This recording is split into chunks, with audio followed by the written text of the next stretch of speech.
Good morning students. प्रकरण 13 उत्पादन उद्योगो। प्रस्तुत प्रकरण में આપણે સૌપ્રથમ ઉદ્યોગો કોને કહીશું તે સમજીશું। ટેક્સ્ટબુકમાં આપેલી વ્યાખ્યાને આપણે એકવાર જોઈએ કે મનુષ્ય દ્વારા પોતાની બૌદ્ધિક, સાંસ્કૃતિક અને આર્થિક ક્ષમતા પ્રમાણે કુદરતી સંસાધનોના રૂપને બદલાવીને ઉપયોગમાં લાવી શકાય તેવી પ્રક્રિયાને ઉદ્યોગ કહેવાય। એટલે કે કુદરતી સંસાધનોના રૂપને બદલવાની વાત છે। કુદરતી સંસાધનોના રૂપને બદલાવીને ઉપયોગમાં લાવી શકાય એટલે કે કાચા માલમાંથી કંઈક નવી ચીજ વસ્તુઓ બનાવી, એટલે કે કુદરતી સંસાધનોના રૂપને બદલવું। એટલે કે જે આપણને કાચો માલ પર્યાપ્ત છે એને બદલવું, એને આપણે જરૂરિયાત મુજબની ચીજ વસ્તુઓ બનાવી। તો કુદરતી સંસાધનોના રૂપને બદલાવીને ઉપયોગમાં લાવી શકાય તેવી પ્રક્રિયાને ઉદ્યોગ કહે। પણ કઈ રીતે? તો મનુષ્ય દ્વારા પોતાની જે બૌદ્ધિક, સાંસ્કૃતિક અને આર્થિક ક્ષમતા પ્રમાણે બૌદ્ધિક, સાંસ્કૃતિક અને આર્થિક ક્ષમતા પ્રમાણે મનુષ્ય જે કુદરતી સંસાધનોના રૂપને બદલવાની જે પ્રક્રિયા છે, કુદરતી સંસાધનોના રૂપને બદલીને એની વિવિધ ચીજ વસ્તુઓ બનાવીને તેને ઉપયોગમાં લઈ શકવાની જે પ્રક્રિયા છે તેને ઉદ્યોગ કહે છે। એક સાદી અને સરળ ભાષામાં કહીએ તો માનવીની જરૂરિયાતો પૂરી કરવા માટે કાચા માલમાંથી તૈયાર ચીજ વસ્તુઓ બનાવવાની પ્રક્રિયાને ઉદ્યોગ કહે। આ સરળ ભાષામાં આપણે આમ કહી શકીએ કે માનવીની જરૂરિયાતોને પૂરી કરવા માટે કાચા માલમાંથી તૈયાર ચીજ વસ્તુઓ બનાવવાની જે પ્રક્રિયા છે તેને ઉદ્યોગ કહે છે। આ સીધી અને સરળ ભાષા છે। આપણને જે વ્યાખ્યા આપવામાં આવી છે તેનો મતલબ એ જ થાય છે, પણ એમાં થોડા વધુ શબ્દોનો ઉપયોગ કર્યો છે। તો માનવી દ્વારા પોતાની બૌદ્ધિક, સાંસ્કૃતિક અને આર્થિક ક્ષમતા પ્રમાણે કુદરતી સંસાધનોના રૂપને બદલાવીને ઉપયોગમાં લાવી શકાય એવી પ્રક્રિયાને ઉદ્યોગો કહે છે। તો હવે આપણે સમજ્યા કે ભાઈ ઉદ્યોગો કોને કહેવાય।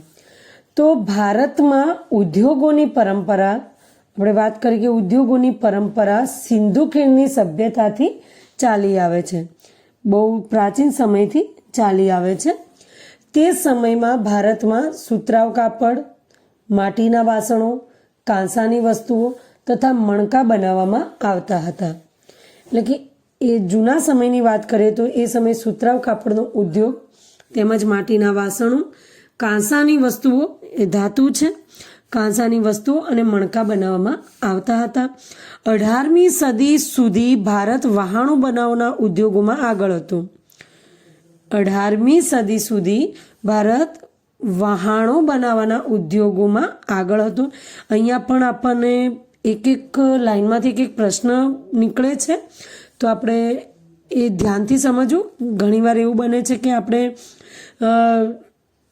MCQS તૈયાર કરતા હોય, કોઈ MCQS બુકનો ઉપયોગ કરે છે કે કોઈ પણ રીતે MCQS તૈયાર કરે, પણ સૌથી સારી પદ્ધતિ એ છે કે આપણે ટેક્સ્ટબુકમાંથી જે એક સેન્ટેન્સ, એક જે વાક્ય છે એમાંથી કયા કયા પ્રશ્નો બને છે અને આપણે એના ઉત્તર જાણતા હોઈએ તો કદાચ પરીક્ષામાં આપણે એક પણ માર્ક્સ ગુમાવતા નથી। માટે આપણે ખાસ કરીને એક વાક્ય તરફ ધ્યાન રાખો અને એમાંથી નીકળતા પ્રશ્નોના જવાબ પણ તમારે તૈયાર કરવાના છે। તો 18મી સદી સુધી ભારત વહાણો બનાવવાના ઉદ્યોગોમાં આગળ હતો। ભારત હસ્તકલા ઉદ્યોગ અને ગૃહ ઉદ્યોગમાં પણ આગળ હતો। ભારતનું સુતરાઉ કાપડ, મલમલનું કાપડ, ધાતુના વાસણો તથા આભૂષણોની વિદેશમાં ખૂબ જ માંગ હતી। યુરોપમાં ઔદ્યોગિક ક્રાંતિની શરૂઆત સાથે અંગ્રેજોએ ભારતમાંથી કાચો માલ, ખાસ કરીને કપાસ લઈ જતા હતા। ત્યાંના કારખાનામાં તૈયાર થયેલો માલ ભારતમાં મોંઘી કિંમતે વેચાય અને ભારતનો આ હસ્ત ઉદ્યોગ પડી ભાગે તેવી નીતિ અપનાવતા હતા। આપણે ધોરણ 9માં જોઈ ગયા છે કે ઈસ્ટ ઇન્ડિયા કંપનીની વાત થઈ, પછી બ્રિટિશ તાજનું જે શાસન આવ્યું અને જે આપણા ઉદ્યોગો પર એની જે માઠી અસર થઈ, જે કાચો માલ છે એ લોકો ઇંગ્લેન્ડના બજારમાં લઈ જઈને એની વિવિધ ચીજ વસ્તુઓ બનાવીને જે તૈયાર થયેલો માલ ભારતમાં મોંઘી કિંમતે વેચતા હતા, તેના કારણે ભારતના ઉદ્યોગો પડી ભાગ્યા હતા અને તેમની જે આ નીતિ છે તેના કારણથી ભારતના ઉદ્યોગોને ખૂબ જ નુકસાન થયું હતું. આપણે ધોરણ 9માં બધું જોઈ ગયા છીએ. આનાથી ભારતના કાપડ ઉદ્યોગને મોટું નુકસાન થયું. અંગ્રેજોએ આ નીતિ વાપરી હતી કે ભાઈ ભારતનો કાચો માલ ઇંગ્લેન્ડમાં લઈ જવો અને ત્યાંથી જ તૈયાર માલ મોંઘી કિંમતે ભારતોની બજારમાં વેચવો. એમાં ખાસ કરીને કાચા માલની વાત કરીએ તો કપાસ લઈ જતા, તો એના કારણે ભારતના કાપડ ઉદ્યોગને ખૂબ જ મોટું નુકસાન થયું હતું. ભારતના કસબીઓ અને કારીગરો પણ બેકાર બન્યા હતા. કસબીઓ એટલે કે જેનામાં કસબ છે, હુનર છે, વ્યક્તિઓ એટલે કે કસબીઓ અને કારીગરો પણ બેકાર થયા હતા. તો આ રીતે ભારતનો ઉદ્યોગ એ અંગ્રેજોના સમય વખતે પડી ભાગ્યો અને ત્યાર પછી ભારતની સામે ઘણી બધી સમસ્યાઓ હતી. અને ઉદ્યોગનું મહત્વ એ શું છે એ આપણે સમજવું જરૂરી છે કે ભારતની વાત કરીએ કે વિશ્વના સમગ્ર દેશોની વાત કરીએ તો દેશનો આર્થિક વિકાસ સાધવો હોય તો ઉદ્યોગોનો વિકાસ એટલે કે ઔદ્યોગિક વિકાસ એ પ્રથમ શરત છે. તો હવે આપણે ઉદ્યોગોના મહત્વ વિશે આગળ વધીએ. આપણો ટોપિક છે ઉદ્યોગોનું મહત્વ. આજના યુગમાં રાષ્ટ્રોનું અસ્તિત્વ ઉદ્યોગોના વિકાસ પર આધારિત છે. કે આજનો જે આપણો યુગ છે એમાં જે રાષ્ટ્રોનું જે મહત્વ છે એ એમનું જે અસ્તિત્વ છે એ ઉદ્યોગોના વિકાસને આધારિત છે. કે જે દેશનો ઔદ્યોગિક વિકાસ સારો હશે તે દેશ આર્થિક રીતે પણ યોગ્ય મહત્વ એટલે કે વધુ મહત્વ ધરાવતો હશે. આર્થિક વિકાસ તો ઔદ્યોગિક વિકાસ વિના અસંભવ જ થઈ જાય. એટલે કે આર્થિક વિકાસ એ ઔદ્યોગિક વિકાસના એક શરત છે, પ્રથમ શરત છે કે આર્થિક વિકાસ સાધવો હોય તો ઔદ્યોગિક વિકાસ પણ થવો જરૂરી છે. જે દેશો ઔદ્યોગિક દ્રષ્ટિએ જ્યારે વધારે વિકાસ પામ્યા છે કે જે દેશ ઔદ્યોગિક દ્રષ્ટિએ વધુ વિકાસ પામ્યા છે તેમની અર્થવ્યવસ્થા એટલી જ મજબૂત બની છે. દાખલા તરીકે આપણને દેશના નામ પણ આપ્યા છે કે USA, રશિયા, જાપાન, દક્ષિણ કોરિયા જેવા દેશો પોતાના ઔદ્યોગિક વિકાસના પાયા પર જ સમૃદ્ધ અને વિકસિત રાષ્ટ્રો બન્યા છે.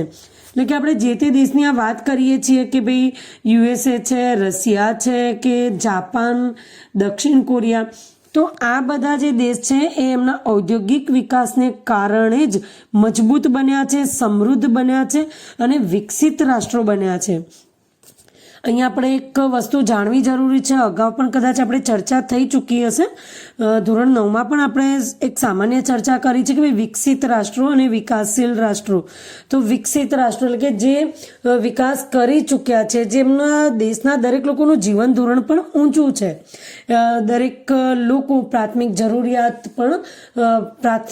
જે જરૂરિયાતો છે એ પણ મેળવી શકે છે.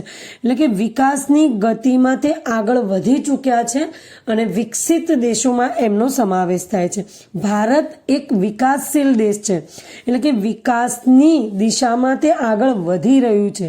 એટલે કે આપણે વિકસિત દેશમાં આપણે આવતા નથી, આપણે વિકાસશીલ દેશમાં આવીએ છીએ. એટલે કે આપણો દેશનો વિકાસ એટલે કે આપણે હજી સંપૂર્ણ રીતે વિકસિત નથી, વિકાસની દિશામાં આપણે ગતિ કરી રહ્યા છીએ. તો ટૂંકમાં કે દરેક રાષ્ટ્રની જે પ્રગતિ છે એ ઉદ્યોગને આધારે છે અને ઔદ્યોગિક વિકાસને કારણે USA, રશિયા, જાપાન, દક્ષિણ કોરિયા જેવા દેશો એ સમૃદ્ધ થયા છે, વિકસિત રાષ્ટ્રો બન્યા છે. જે દેશોમાં ઉદ્યોગોનો વિકાસ થતો નથી અથવા ઓછો થાય છે તે કુદરતી સંસાધનોનો ઉપયોગ ઉદ્યોગના કાચા માલ તરીકે કરી શકતા નથી. એટલે કે જે દેશમાં જે કાચા માલનો ઉપયોગ ઉદ્યોગ તરીકે નથી થઈ શકતો તે દેશ આર્થિક રીતે પણ વિકાસ સાધી શકતો નથી. એટલે કે જે દેશોમાં ઉદ્યોગનો વિકાસ થતો નથી અથવા ઓછો થાય છે તે દેશો કુદરતી સંસાધનોનો ઉપયોગ કાચા માલ તરીકે, એટલે કે કુદરતી સંસાધનો છે પણ એનો કાચા માલ તરીકે તે ઉપયોગ કરી શકતા નથી. એ દેશોએ પોતાના કુદરતી સંસાધનોને ઓછા મૂલ્યે વેચીને તે જ કાચા માલમાંથી બનેલી વસ્તુઓ મોંઘા ભાવે વિદેશો પાસેથી ખરીદવી પડે છે. એટલે કે આ જે તે દેશો છે એ દેશ પોતાના દેશમાં રહેલા કુદરતી સંસાધનોમાંથી, એટલે કે કાચા માલનો ઉપયોગ કરી શકતા નથી અને પોતાના જ કાચા માલને અન્ય દેશમાં આપીને એ જ દેશમાંથી તૈયાર થયેલો માલ ઊંચી કિંમત ચૂકવીને એ લોકો વિદેશ પાસેથી ખરીદે છે ને ખરીદવી પડે છે. તો ભારતમાં સમગ્ર રાષ્ટ્રીય ઉત્પાદનમાં જે ઉત્પાદન ઉદ્યોગોનો ફાળો 29% છે. એટલે કે ભારતની આપણે વાત કરીએ તો કે ભારત અત્યારે આપણે વિકાસશીલ દેશ ગણાય છે, વિકસિત દેશમાં આવતો નથી. તો સ્વાભાવિક છે કે ઔદ્યોગિક વિકાસ આપણે હજી વધુ સાધવાની જરૂર છે. ઉદ્યોગોને લઈને આપણે હજુ પણ આગળ વધવાની જરૂર છે. અને અત્યાર સુધીની વાત કરીએ તો આપણને એ પણ આપેલું છે કે ખાસ કરીને ભારતમાં ઉદ્યોગો ક્યારે શરૂ થયા, કે એ ઉદ્યોગો ક્યારે શરૂ થયા, ત્યારબાદ એમાં કઈ રીતે આપણે દિન પ્રતિદિન આગળ વધતા રહ્યા છે તેની પણ આપણને અહીં માહિતી આપી છે. તો આપણે અત્યાર સુધી એ વાત કરી કે ઘણા એવા દેશ છે જે વિકસિત દેશ છે, જે ઔદ્યોગિક વિકાસ સાધી રહ્યા છે અને ઔદ્યોગિક વિકાસની સાથે સાથે આર્થિક રીતે પણ તેઓ મજબૂત બની રહ્યા છે. તો હવે આપણે ભારતની વાત કરીએ કે ભારતમાં ઔદ્યોગિક વિકાસ કેવો છે, કે આ ઉદ્યોગોની શરૂઆત ક્યારે થઈ અને કેવી રીતે. તો આપણે તે સમજીએ કે ભાઈ બ્રિટિશ શાસનની નીતિએ ભારતના ઔદ્યોગિક ઢાંચાની કમર તોડી નાખી હતી. એટલે કે આપણે આપણો ઇતિહાસ જાણીએ છીએ તો આપણે જાણીએ છીએ કે ભારત એક સમૃદ્ધ દેશ હતો, પરંતુ ભારતની આ જે સમૃદ્ધિ છે એનાથી આકર્ષાઈને અન્ય વિદેશી પ્રજા ભારતમાં આવી અને આપણે જોઈએ છીએ કે આપણા દેશમાં સ્થાયી થઈ. અને એ બ્રિટિશ શાસનની વાત કરીએ કે આપણે જોયું છે કે આપણા દેશ પર વર્ષો સુધી એમને શાસન કર્યું. તો બ્રિટિશ શાસનની જે નીતિ હતી એ નીતિને કારણે આપણા ઔદ્યોગિક ઢાંચાની કમર તૂટી ગઈ, એટલે આપણા ઉદ્યોગોને ખૂબ જ નુકસાન થયું. પરાધીનતા એટલે કે ગુલામી દરમિયાન, પરાધીનતા દરમિયાન ભારતમાં આધુનિક પદ્ધતિએ ઉદ્યોગોની સ્થાપના ખાસ થઈ ન શકી. એટલે અહીંયા થોડી વાક્ય રચનામાં ફેર છે કે ભારતમાં આધુનિક પદ્ધતિથી ઉદ્યોગોની જે સ્થાપના કરવી જોઈએ એ આપણે ખાસ કરી શક્યા નહીં. 1853માં ચારકોલ આધારિત પ્રથમ લોગાળન ઔદ્યોગિક એકમ સ્થાપવામાં આવ્યું, તે પણ નિષ્ફળ રહ્યું. એટલે કે 1853માં ચારકોલના આધારિત પ્રથમ લોખંડને ગાળવાનું એક ઔદ્યોગિક એકમ સ્થાપવામાં આવ્યો હતો, પરંતુ તે પણ નિષ્ફળ ગયો. સૌ પ્રથમ સફળ પ્રયત્ન 1854માં સુતરાઉ કાપડ ઉદ્યોગ દ્વારા થઈ. એટલે કે આપણે ઉદ્યોગની શરૂઆત જોઈએ તો 1854માં થઈ, એ પણ સુતરાઉ કાપડ ઉદ્યોગ દ્વારા. તે પછી 1855માં કોલકાતાના નજીક રીસરામાં શણનું કારખાનું સ્થપાયું. ત્યારબાદ 1874માં કુલ્ટીમાં કાચું લોખંડ એટલે કે લોહ અયસ્ક બનાવવાનું કારખાનું સ્થાપવામાં આવ્યું, જે કેટલાક વર્ષ પછી બંધ પડ્યું, જે સમય જતાં 1881માં પુનઃ શરૂ થયું. અને 1907માં જમશેદમાં ટાટા લોખંડ પોલાદની કંપની સ્થાપવાથી ઔદ્યોગિક વિકાસને નવી દિશા પ્રાપ્ત થઈ. તો અહીં આપણને જણાવ્યું કે ભાઈ ભારતમાં સર્વપ્રથમ ઔદ્યોગિક ક્ષેત્રે આપણે ક્યારે પ્રગતિ કરી કે ક્યારે આપણે એ દિશામાં ગતિ કરી. તો આપણને અહીં ઘણા બધા પ્રશ્નો પણ નીકળે છે એ બાબતને લઈને. તો 1853માં ચારકોલ આધારિત પ્રથમ લોગાળન ઔદ્યોગિક એકમ સ્થાપવામાં આવ્યું હતું, પરંતુ તે નિષ્ફળ રહ્યું હતું. આ બધા જ પ્રશ્નો તમારે યાદ રાખવા પડશે એના સમયની સાથે. સૌ પ્રથમ સફળ પ્રયત્ન ક્યારે થયો? 1854માં સુતરાઉ કાપડના ઉદ્યોગથી. ત્યારબાદ 1855માં કોલકાતામાં એટલે કે કોલકાતાના નજીક રીસરામાં શણનું કારખાનું સ્થપાયું. ત્યારબાદ 1874માં કુલ્ટીમાં કાચું લોખંડ એટલે કે લો અયસ્ક બનાવવાનું કારખાનું સ્થાપવામાં આવ્યું, જે કેટલા સમય સુધી બંધ રહ્યું અને સમય જતાં 1881માં એની પુનઃ શરૂઆત કરવામાં આવી. 1907માં જમશેદપુરમાં પણ ટાટા લોખંડ પોલાદની કંપની સ્થાપવાથી ઔદ્યોગિક વિકાસને એક નવી દિશા પ્રાપ્ત થઈ. તો અહીં જે તે વાક્યમાંથી જે કંઈ બી પ્રશ્નો બને છે એ તમારે બધા જ સમય સાથે યાદ રાખવાના છે. હવે જોઈએ ઉદ્યોગોનું વર્ગીકરણ. ઉદ્યોગોના વર્ગીકરણની વાત કરીએ એટલે કે ઉદ્યોગોનું જે અલગ અલગ વિભાગમાં વહેંચવામાં આવ્યા છે તેની વાત છે. તો ઉદ્યોગોને માનવ શ્રમ, માલિકીના આધારે તેમજ કાચા માલના સ્ત્રોતને આધારે કેટલાક જૂથોમાં વહેંચવામાં આવે છે. જોઈએ કે ભાઈ માનવ શ્રમને આધારે તેમજ માલિકીના ધોરણને આધારે અને એ ઉપરાંત વાત કરીએ તો કાચા માલના સ્ત્રોતને આધારે વેચવામાં આવે છે. હવે જોઈએ કે ભાઈ શ્રમિકોના આધારે ઉદ્યોગોને નાના પાયા પરના અને મોટા પાયા પરના એમ વહેંચી શકાય. જે ઉદ્યોગોમાં વધુ રોજગારી મળે તેને મોટા પાયાના ઉદ્યોગો કહેવાય. જેમ કે સુતરાઉ કાપડનો ઉદ્યોગ છે, તેમાં લોકોને રોજગારી વધુ મળે તો એને મોટા પાયાનો ઉદ્યોગ કહેવાય. જે ઉદ્યોગોમાં કોઈ વિશેષ વ્યક્તિના માલિકીપણા હેઠળના સંચાલનમાં હોય, આવા ઉદ્યોગોમાં શ્રમિકોની સંખ્યા ઓછી હોય તો તેને નાના પાયા પરના ઉદ્યોગો કહે છે. જેમ કે ખાંડસરી ઉદ્યોગ, ખાંડની સાથે સાથે ગોળ બનાવો ને ખાંડસરી એટલે કે દેશી પદ્ધતિથી જે ખાંડ બનાવવામાં આવે છે તેની વાત છે. આ ઉપરાંત ઉદ્યોગોને ખાનગી, જાહેર, સંયુક્ત અને સહકારી જૂથોમાં પણ વર્ગીકૃત કરી શકાય. આમ ઘણી રીતે ઉદ્યોગોને વર્ગીકૃત કરી શકાય છે. તેમજ કાચા માલના સ્ત્રોતને આધારે પણ ઉદ્યોગોને વર્ગીકૃત કરી શકાય, જેમ કે કૃષિ આધારિત ઉદ્યોગો અને ખનિજ આધારિત ઉદ્યોગો. તો આપણે જોઈએ કે આમાંથી પણ ઘણા બધા પ્રશ્નો બને છે. તો ઉદ્યોગોને માનવ શ્રમ, માલિકીના ધોરણે અને કાચા માલના ધોરણે આપણે અલગ અલગ જૂથમાં વેચીએ છીએ. તો આપણે જોઈએ કે માનવ શ્રમને આધારે એટલે કે શ્રમિકોને આધારે આપણે ઇકોનોમિક્સની પરિભાષામાં જોઈએ છીએ તો શ્રમ એટલે કે માનવ શ્રમ એટલે અહીંયા શ્રમિકોની વાત થાય છે. તો શ્રમિકોની સંખ્યાના આધારે તેને બે જૂથ બનાવી શકાય, જેમ કે મોટા પાયા પરના ઉદ્યોગો અને નાના પાયા પરના ઉદ્યોગો. તો ભાઈ જે ઉદ્યોગોમાં શ્રમિકોની સંખ્યા મોટા પ્રમાણમાં હોય કે ઉદ્યોગો તેને મોટા પાયાના ઉદ્યોગો કહેવાય છે. ત્યારબાદ જોઈએ કે ભાઈ જેમાં શ્રમિકોની સંખ્યા ઓછી હોય તો તેને નાના પાયા પરના ઉદ્યોગો કહેવાય છે. હવે જોઈએ કે ભાઈ માલિકીના ધોરણે ઉદ્યોગોનો પ્રકાર જોઈએ કે તેમાં શું છે. તો માલિકીના આધારે ઉદ્યોગોને આપણે ખાનગી, જાહેર, સંયુક્ત કે સહકારી જૂથોમાં વહેંચી શકાય.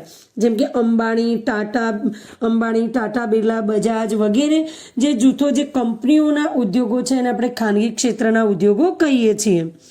તો ભાઈ વાત કરીએ કે ભાઈ ભિલાઈનો પોલાદ ઉદ્યોગ છે, હેવી ઇલેક્ટ્રોનિક્સ લિમિટેડ તો જાહેર ક્ષેત્રના ઉદ્યોગો છે.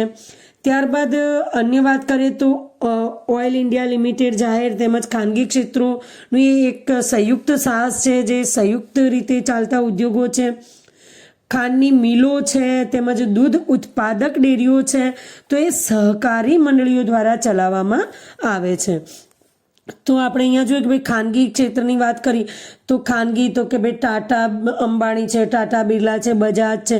તો આ જે લોકોના જે ઉદ્યોગો છે ખાનગી ક્ષેત્રમાં ગણાય.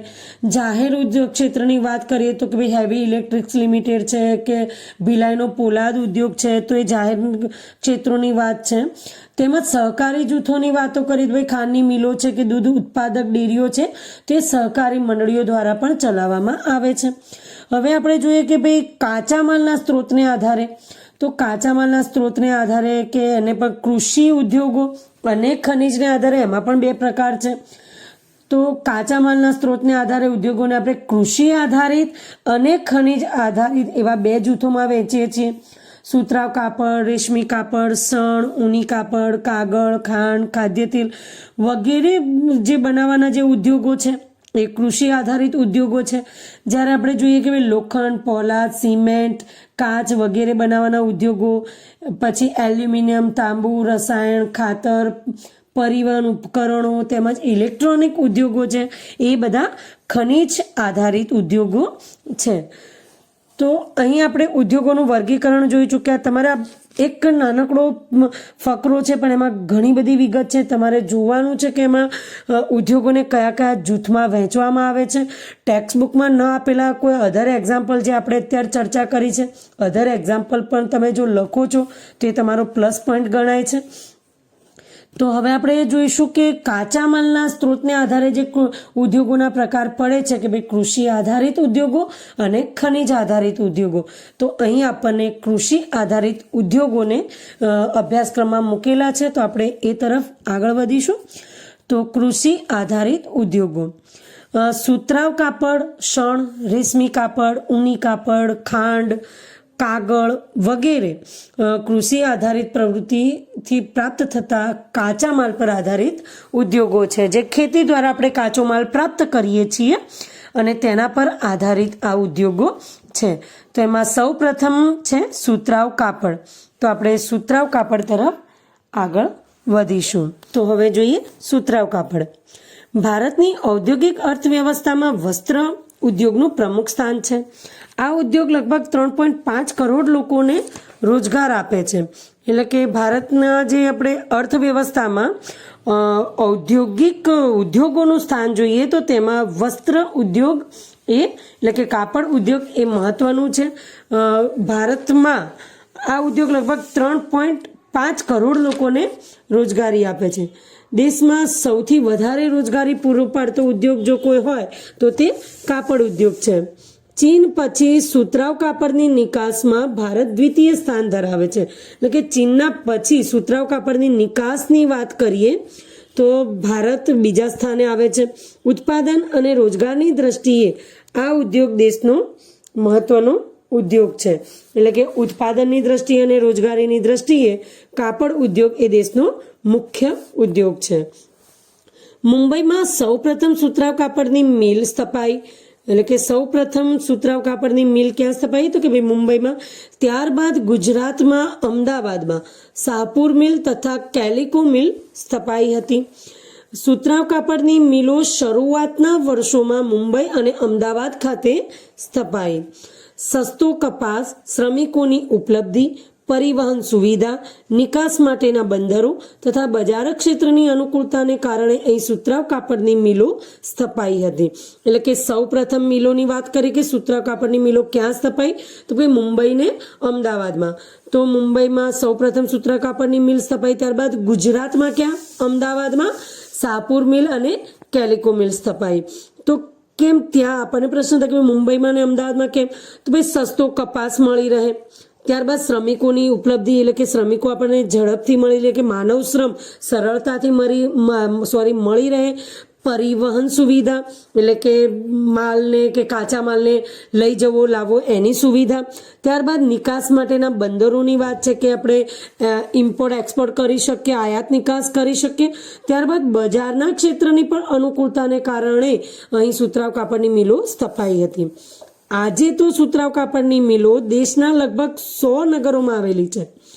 વર્તમાન સમયમાં મુંબઈ, અમદાવાદ, ભિવંડી, સોલાપુર, કોલ્હાપુર, નાગપુર, ઇન્દોર અને ઉજ્જૈન સુતરાઉ કાપડ ઉદ્યોગોના મુખ્ય અને પરંપરાગત કેન્દ્રો છે.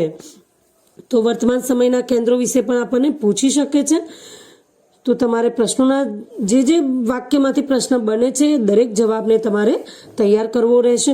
કારણ કે આ પ્રકરણમાં બહુ સરળ ભાષામાં આપ્યું છે, બહુ સરળ માહિતી આપી છે, માત્ર ને માત્ર તમારે યાદ રાખવાની છે. મહારાષ્ટ્રના મુંબઈમાં વધુ સુતરાઉ કાપડની મિલો છે. એટલે મહારાષ્ટ્રના જે મુંબઈમાં છે વધુ સુતરાઉ કાપડની મિલો છે, જેથી તેને સુતરાઉ કાપડનું વિશ્વ મહાનગર કહેવામાં આવે છે. કોટોનોપોલિસ ઓફ ઇન્ડિયા એમ કહેવામાં આવે છે. આ ઉપરાંત પુણે, કોલ્હાપુર, ઔરંગાબાદ, જલગાંવ જેવા શહેરોમાં પણ આ ઉદ્યોગ સ્થપાયો છે. અને ગુજરાતમાં અમદાવાદને તો પૂર્વનું માન્ચેસ્ટર તથા ડેનિમ સિટી ઓફ ઇન્ડિયા પણ કહેવામાં આવે છે. આ ઉપરાંત વડોદરા, કલોલ, ભરૂચ, સુરત, પોરબંદર, ભાવનગર, રાજકોટ વગેરે શહેરોનો પણ સમાવેશ થાય છે. તમિલનાડુમાં કોઈમ્બતુર મુખ્ય કેન્દ્ર છે. ચેન્નઈ, મદુરાઈ વગેરે કેન્દ્રોનો પણ સમાવેશ થાય છે. ઉત્તર પ્રદેશમાં કાનપુર, ઇટાવા, આગ્રા, લખનઉ વગેરે મુખ્ય કેન્દ્રો છે. મધ્યપ્રદેશમાં ઇન્દોર, ગ્વાલિયર, ઉજ્જૈન અને દેવાસ આ ઉદ્યોગોના મુખ્ય કેન્દ્રો છે. પશ્ચિમ બંગાળમાં કોલકાતા, હાવડા, મુર્શિદાબાદ વગેરે પ્રમુખ કેન્દ્રો છે. રાજસ્થાન, પંજાબ, હરિયાણા વગેરે રાજ્યોમાં પણ સુતરાઉ કાપડનો ઉદ્યોગ વિકસ્યો છે. આ ઉદ્યોગના વિકેન્દ્રીકરણમાં નોંધપાત્ર યોગદાન કરનાર પરિબળોમાં વ્યાપક બજાર ક્ષેત્ર, પરિવહન, બેંક તથા વિદ્યુત સુવિધા છે. એટલે કે આ ઉદ્યોગોનું જે વિકેન્દ્રીકરણ થયું છે એમાં નોંધપાત્ર ફાળો, યોગદાન શાનું છે, કયા પરિબળો છે કે આ ઉદ્યોગોનું વિકેન્દ્રીકરણ શક્ય બન્યું છે?